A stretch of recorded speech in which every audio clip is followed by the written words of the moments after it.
Altavista getting ready to hit the court now as opposed to the football field, talking to the head man on the court, Casey Johnson. We talked a little bit off air, and you said, I know what we got. Football just ended a day ago as we do this interview. What makes you know what you have when football just ended? Well, the ability to play during the summer and work with our guys in open gyms gives us a chance to really see what we've got against, for the most part, really good competition. We try to do our best to schedule out-of-town people and go to other camps and play people we may not see during the year, but we also have a chance to play in the summer league up at Glass and Lynchburg College, so that was good for us as well to play some Seminole teams to give us a chance to see what we're really made of against very good 3A and 4A teams. So even though we technically have not had these guys for a few months, we are going to do the same stuff we did this summer as far as offensive and defensive scheme goes. We're going to get up and down. We're going to press some people and then try to do our best to play our best brand of unselfish team basketball.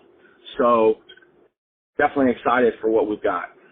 What's the biggest thing you think guys learn from one sport to another sport? Because obviously at your level, you got to share athletes. Great question. Well, I think the ability to compete, no matter who you're playing against, whether it's somebody in the Seminole or somebody in the Dogwood or an out-of-district foe, you need to not judge a book by its cover and come out ready to go and prepared and do your best to do everything you can to help the team win. So we always talk about roles, and then, different guys may have different roles on different teams. And I mean from football to basketball, which are really completely different sports, although they're team sports. You got to be able to play offense and defense for us at the same time. Not at the same time, but you know what I'm saying. So, yep. Just the ability to compete and do your best. You can always play unselfish. You can always communicate with your teammates and cheer for each other. That's the sort of stuff, that unselfish aspect of the game, which we really talk a lot about, that we want to see all the time. So pushing team first over self is something that definitely carries over from sport to sport, as well as competing against whoever you play against. I hear a lot of high school coaches have the team over me concept one way or another. How hard is it to get kids to buy into that? Because what they see in the social media aspect or the NBA is not that at all normally. Exactly the opposite. Exactly right.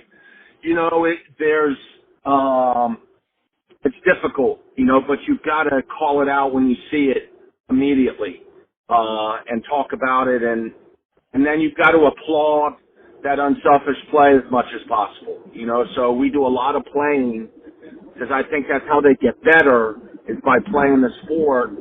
And not a lot of our guys play travel, which is good and bad. It's bad in the fact that they're not going to see the best competition there is out there, but it's good in the fact that they're playing in our scheme with our guys, with our coaches.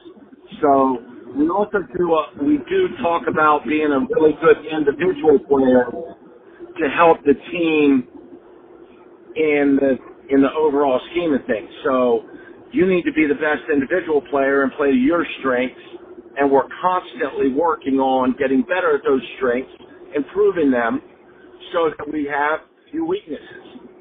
And within the team game, we do need guys to go score. We do need guys to handle the ball. We do need guys to be able to guard the top defender. So there are individual aspects of the team game that we've got to try to work side by side. One thing I love about you is you are a student of the game. You and I have probably watched more basketball. You watch a lot more than I have, but we can go old school. If you had to have one of your guys watch somebody on tape or on YouTube or whatever, who would you want them to kind of watch to learn how basketball maybe really is? Gosh, I tell you, I love watching Jokic today's day. Just he plays to win. He doesn't. It's difficult though because he's 7 feet tall, but he's a terrific passer. He takes pride in playing D. He's got quite a bit of toughness, little edge to him. But boy, he was fun to watch against the Dream Team, or this year's Dream Team in the Olympics this summer. So he's one that I really like. I like watching Tatum for the Celtics. Guys competing, working on their craft, becoming the best players they can be. I don't like the guys who complain, but I really like the guys who play hard and seem like they play to win. Curry is terrific as far as, he's the one that looks just like the rest of us in that he's 6'3" and 195 pounds or whatever. I wish I used to look like that, but. Well, what about a throwback that you and I might have seen growing up, or you've seen, or forever? To be honest with you, I think the most underrated dude of all time is John Stockton. Right. And with an assist and a steal number that will never be matched, and the ability to play in that era with that kind of hand checking and defense, and he was playing 82 games a year, and he was 6'1". That's a special guy right there. Bird's fun, and Jordan obviously. But we actually went and took our team to Radford this weekend to watch them play. Sunday to watch them play Bucknell. So any chance I get to let my guys see really good basketball, we're going to show them.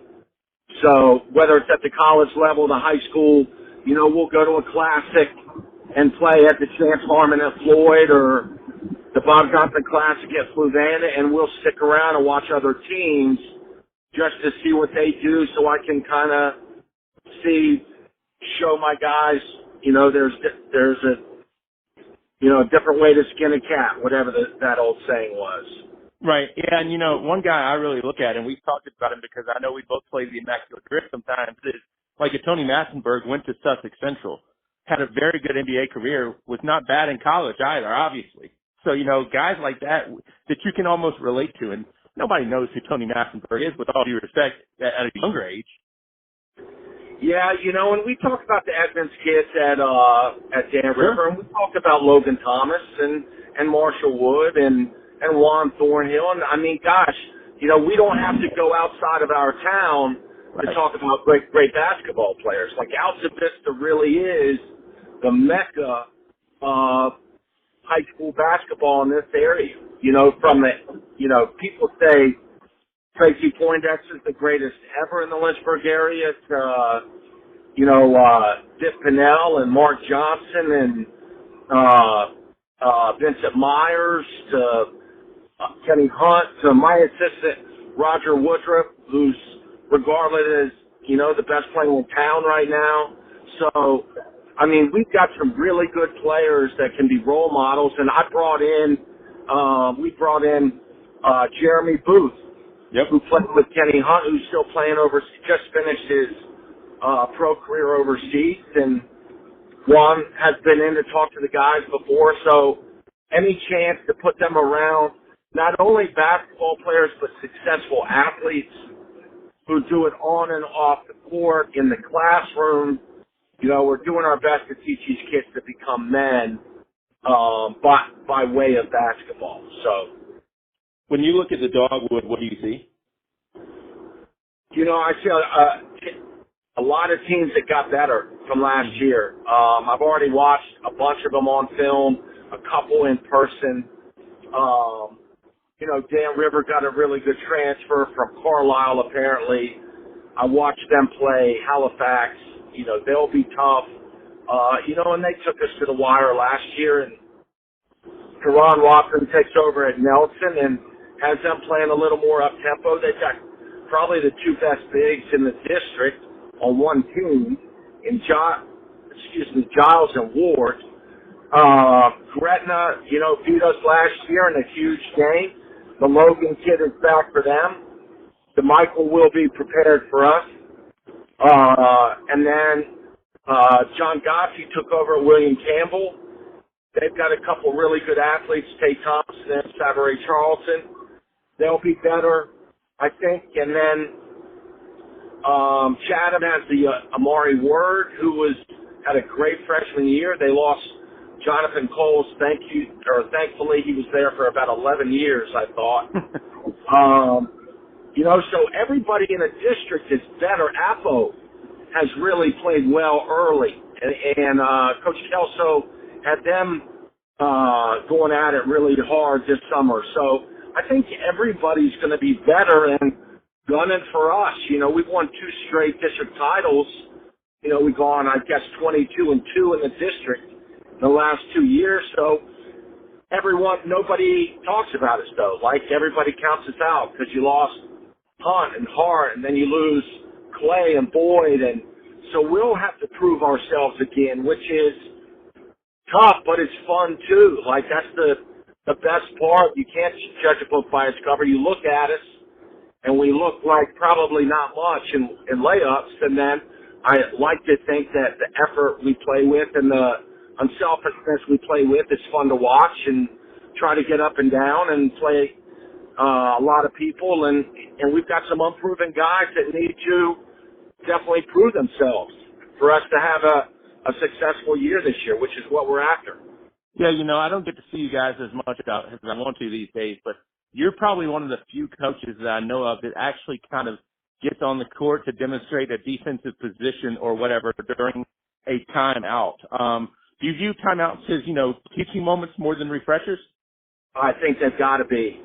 I think we're teaching as much as possible. You only get, you shouldn't keep the kids more than 2 hours. So the problem is, like, you could use the 2 hours on film. We're lifting twice a week. It could be a shoot around. It could be in the weight room. It could be regular practice. There's just not enough time. So, if we can use the timeouts to our advantage, we'll do that. So, sorry to interrupt. And Go ahead. A lot of kids learn visually.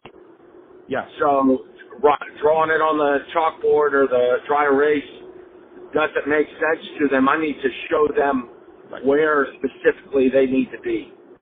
Well, and to kind of hit you real quick with that, I think we've always talked about it with coaches. After 2 hours, it's almost like people's attention span drift away a little bit because that's a long time.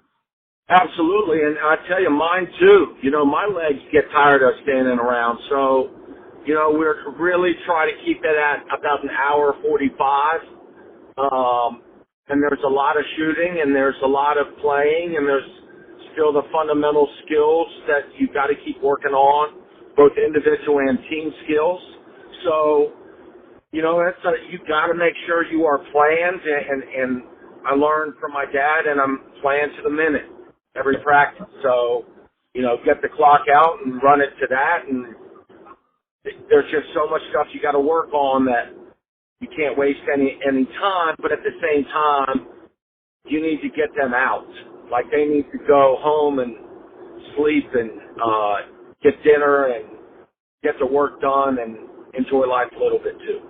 Final thing, and I look forward to doing this again down the road. You talked about your dad. He was a legendary coach when Emory and Henry played in the ODAC. You talked about getting your kids out to any college basketball game that you can. ODAC basketball is local, probably the best D3 conference, one of them, in my opinion. How much do you really want your kids to, hey, you can absorb basketball and you don't have to go, 50, 60, 70, 80 miles. You can see it almost in your backyard, too, if you want to see a college game. Yeah, I tell you, we get up there whenever we can, and in the Lynchburg area, both Hillary Scott at Lynchburg and Coach Keith. So I met him when I was coaching in college. So, both of those guys were great showing up for our summer leagues.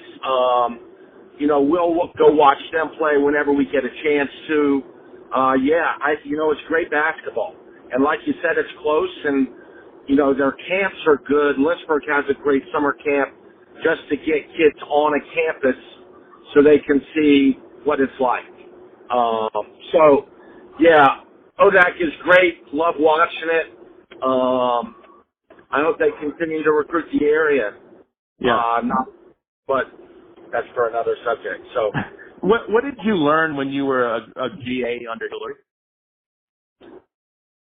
you know, I was older and I'd probably coached already a decade in high school, so I learned some different things. He really taught me how to not overreact and how to take a step back before I made a quick decision. So, and X's and O's wise, gave me some great concepts and nonverbal play calls. So a lot of our play calls are me gesturing on a part of my body or with clothing or something, or fingers. So I think that helps us out a ton of making sure my players and I are on the same page. So he helped tremendously and has continued to be a great mentor for me throughout my time coaching at Altavista. And real quick, too, what did you learn from Dad from a coaching perspective? I know he was your dad, but he's also a coach, a legendary coach. Man, everything else, intensity, how to lead, how to build and care more about the program than winning games, how little things add up to big things, and how to really focus on little things, doing the right thing all the time, the right way, you know, which is our definition of discipline. And just caring more about the group than you do about yourself, learning how to be selfless. So yeah, he was, and he had a terrific basketball mind, and, you know, people don't know that all the scoring records before he went to the system belonged to him. Right. So the all-time leading scorer in ODAC history, Kevin Brown, to, you know, all these different records are all through the offenses that he invented with, you know, Mike Young, Virginia Tech's head coach, as his assistant, Robert Linneberg, Radford's AD, as his assistant, Jimmy Allen, Emory Henry's head coach, as his assistant. You know, so he was really a great basketball mind as well. Coach, we'll get you back on. We'll play word association or do whatever you want. As always, I appreciate it. All right, Bob, thanks for the time, man. Have a great night.